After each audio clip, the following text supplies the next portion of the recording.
ओम नमः सिद्धेभ्यः। ओम नमः सिद्धेभ्यः। अहिंसा परमो धर्म की जय। आचार्य गुरुवर से कुंद कुंद भगवान की जय। आचार्य गुरुवर से ज्ञान सागर मुनि महाराज की जय। आचार्य विद्यासागर जी महाराज की जय। आचार्य संघ की जय। आप लोगों को प्राय सब लोगों को ज्ञात होगा, जब द्वारका जलने लगा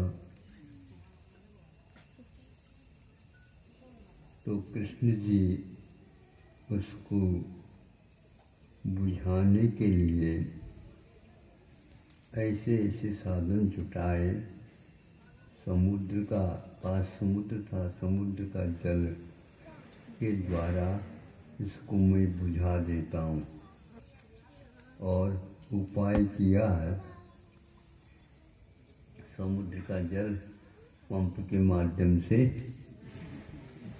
यूँ फुहारा दे रहे हैं, स्वयं कार्य कर रहे हैं, किंतु वह जल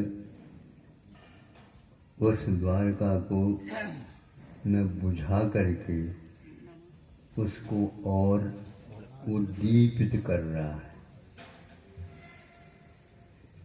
तो यहाँ पर पूछा जाता है उद्दीपित क्यों हो रहा है, तो भीतर का उसका उपादान ईंधन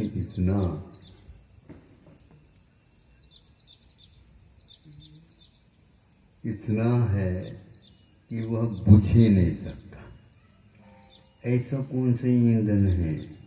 तो आचार्य कहते हैं जिनका कर्म का उदय हो रहा है उसको बुझाने के लिए संसार में कोई भी साधन नहीं है। जल के द्वारा अग्नि तो बुझना चाहिए, बुझे यह कोई नियम नहीं है। तो क्या होगा? कुछ नहीं होगा। वो घासलेट का काम कर रहा है, घासलेट का तेल, हाँ, पूरा का पूरा उसको होते हुए भी कोई भी बुझा नहीं सका और राख राख हो गया।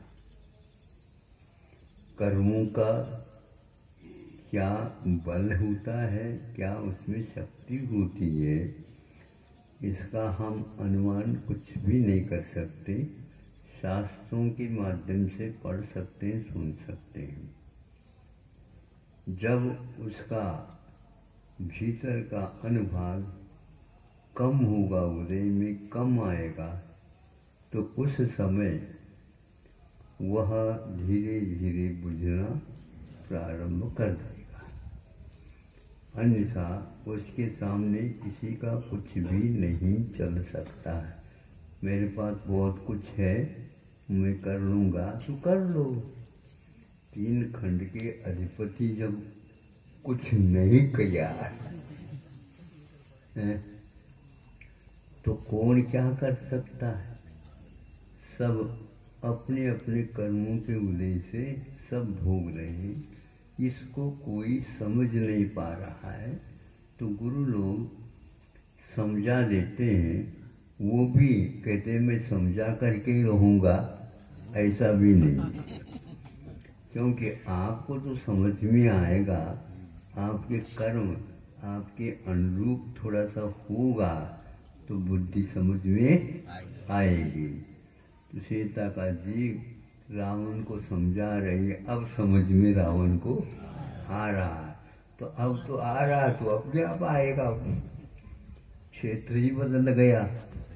जब सीता हार गई, रावण को लेकर के नहीं आ पाए, तो रावण कहता है ये मेरा इतना ही कर्म का उदय है, आप कुछ भी नहीं कर सकोगे। बांध करके उसको विमान से या तो मोम की भांति वह पिघल करके उन्हें नीचे जमीन पर आ गिर पड़ा।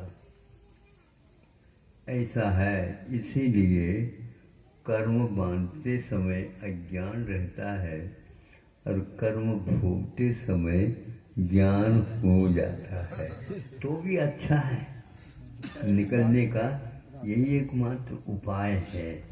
इसलिए आप लोग अहंकार को छोड़ो, रावण की भांति नहीं समझे। अब बाद में समझने की अपेक्षा से अभी समझ लो तो ठीक है, नहीं तो बाद में तो कुछ बाद ही है। बर्बाद होने के उपरांत फिर क्या करें। इसलिए कि कर्मों के आगे कुछ नहीं कर सकते। तो ये कर्म क्या है? यह हमारे प्रज्ञा को उल्टाने वाले हैं। हमारे अच्छाई जिसमें है उनको उल्टा दे, इसलिए उल्टाता है कि वह एक प्रकार से इस प्रकार के विस्फोटक सामग्री से युक्त ही है। वो विस्फोटित ही होगा, उसको कोई रोक नहीं सकता। और रोकने का भाव कर सकते हैं लेकिन रोका नहीं जा सकता। अभी सुनने में आया था कि अमेरिका कह रहा, बताते हैं, अब मैं कुछ भी नहीं कर सकूँगा। राष्ट्रपति कह रहे हैं कि मेरे पास अब कुछ भी नहीं रहा है, मैं इसको किसी भी प्रकार से दूर कर ही नहीं सकता। उसने 75 लाख करोड़ है इतना घोषित किया था, जिसका अर्थ निकाला 7.5 मील होता है, अरब खरब नहीं होता है, मील होता है। 1 लाख करोड़ का होता है 10 खरब। तो हाँ, इस प्रकार वो है साढ़े ये सब लगेगा ही नहीं, क्योंकि करोड़ के आगे तो बढ़े ही नहीं, बढ़ना ही नहीं। हाँ, इतना ही जाता है, वो होता ही नहीं। वो तो सब कंप्यूटर का काम है, हिसाब यूं ही नहीं चलता उसके बाद। तो अब वो सोच रहा कि मैं यंत्र लाऊं, वो लाऊं। अब यंत्र कहाँ से लाओगे? कोई भी वेंटिलेटर वगैरह मूल्य कुछ नहीं हो। इस प्रकार के कर्तव्य मूड हो जाता है। तो पहले समझ में आ जाए तभी तो हाँ कहने के पेशा से श्रद्धा का उपयोग करो। हाँ, हमें समझ में नहीं आ रहा है, कोई बात नहीं, लेकिन आप समझा रहे हैं, आपकी बात के ऊपर हम भरोसा रखते हैं। हाँ, इतना ही हो सकता है। इसी का नाम सम्यक दर्शन है। समझ में आएगा ही नहीं, वो श्रद्धा से हाउ कह दो, बाद में आप हाउ कह देते हो।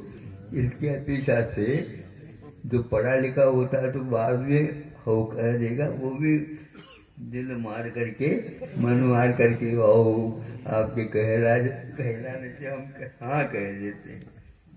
बात समझ में नहीं आ रही, आएगी नहीं, वो हिसाब ही अलग है। तो इस प्रकार रावण को अब नीति पूरी बुद्धि आ रही है। सीता ने समझा दिया। अब सीता आज उसके ऊपर कोई भी उन्हें गुस्सा नहीं किया, समझ में आ गया। बहुत बार समझाने के उपरांत भी पहले नहीं समझ में आया, अब तो अपने आप ही कटु अनुभव होने से समझ में आ रहा। विज्ञान आज वस्तुतः विपरीत ही कार्य कर रहा है। कहना अच्छा नहीं लगता, लेकिन उसका कोई भी जो आविष्कार बचाने की अपेक्षा से नहीं हो रहा। भले हाँ कह देता है, लेकिन उसका उद्देश्य ही अलग होता है। बस स्पर्धा में लगा हुआ है, द्वेष में लगा हुआ है, मैं करके दिखाऊंगा, अभिमान में लगा हुआ है। इसमें तो वह कर रहा है काम, लेकिन अच्छाई के बारे में दया सबको कर रहे हैं, लेकिन अब समझ में आ रहा है। इसका उपयोग यदि मान लो दूसरे के काम में आ जाता धन, तो तुम्हारे लिए तो पूरे पूरे लोग मान्यता प्राप्त हो जाता आत्मा को, लेकिन हो कैसे, वो बहुत दुर्लभ है। तो भारत के पास अध्यात्म ही है, उसके साथ साथ थोड़े बहुत उसके पास और भी भौतिक भी विकास कुछ किया हुआ, कि सबकी नज़र तो इसी ओर है। तो इसलिए यह मानना ही पड़ेगा कि यंत्र काम नहीं करता, श्रद्धा के साथ मंत्र काम करता है। ये इसका उपसंहार है। अहिंसा परमो धर्म।